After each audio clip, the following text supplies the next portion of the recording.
Okay, part two. Y'all seen the socket video and my ratchets and stuff. Here's my I call it my blue drawer.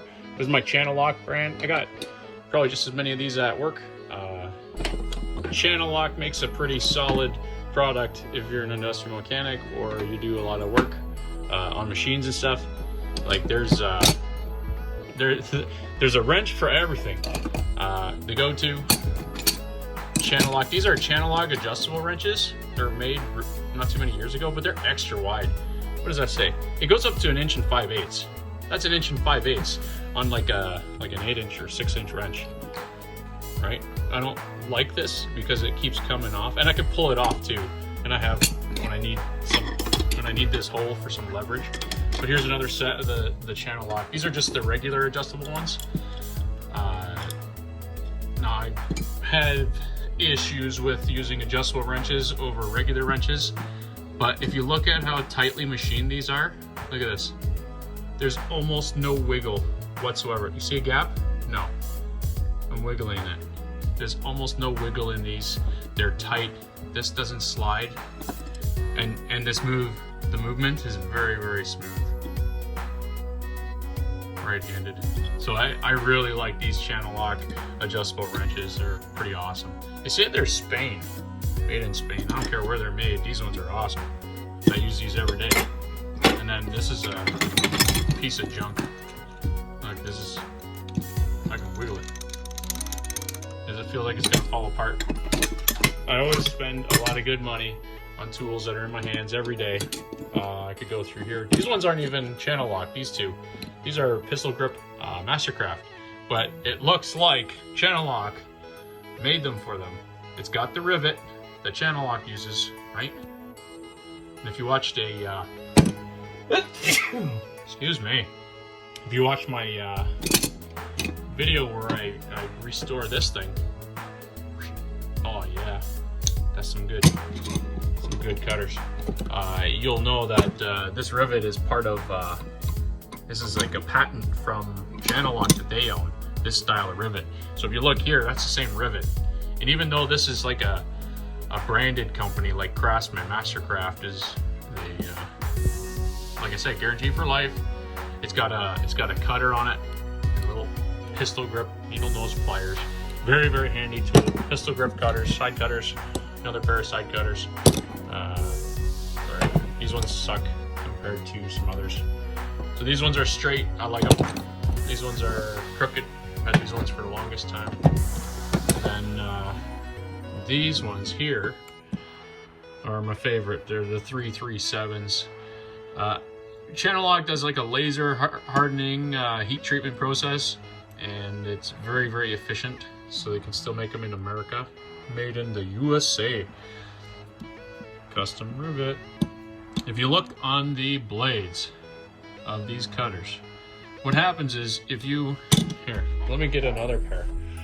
Probably wrong. I don't even have an old pair. I don't even have an old pair of crappy ones. So, but if you look at these, what happens when you get a cheap pair of these, after a while, either the rivet comes loose or these teeth, what happens is they don't line up. Like the two sharp edges of the cutter don't line up anymore.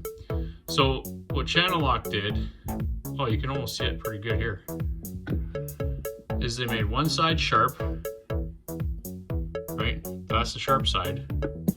And then this side is flat. Let's see if it will focus. See, so when it comes down, only one side is sharp, and then it's pushing down on a flat surface.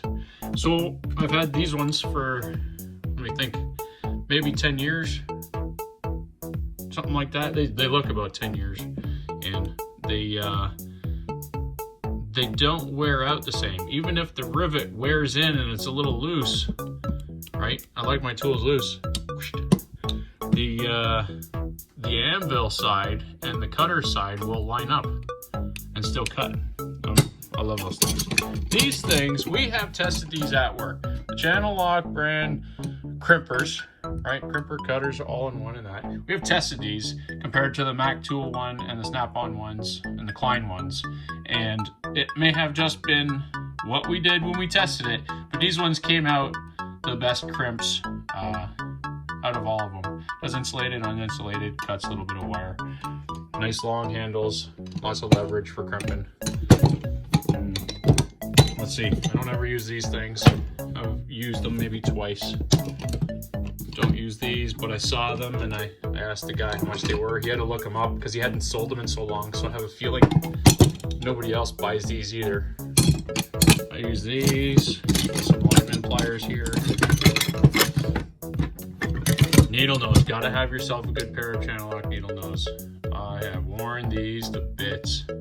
Almost time to buy a new pair. You ever do rusty nuts? This here is the Nut Buster. This is the 410 channel lock brand Nut Buster.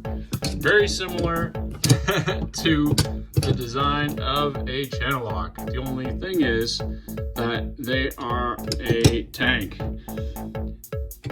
I don't understand the subtle difference here with the jaw. And I've had these channel locks with the hex-headed jaw too. Similar to these, right? Put in the channel lock, the traditional channel lock looking thing.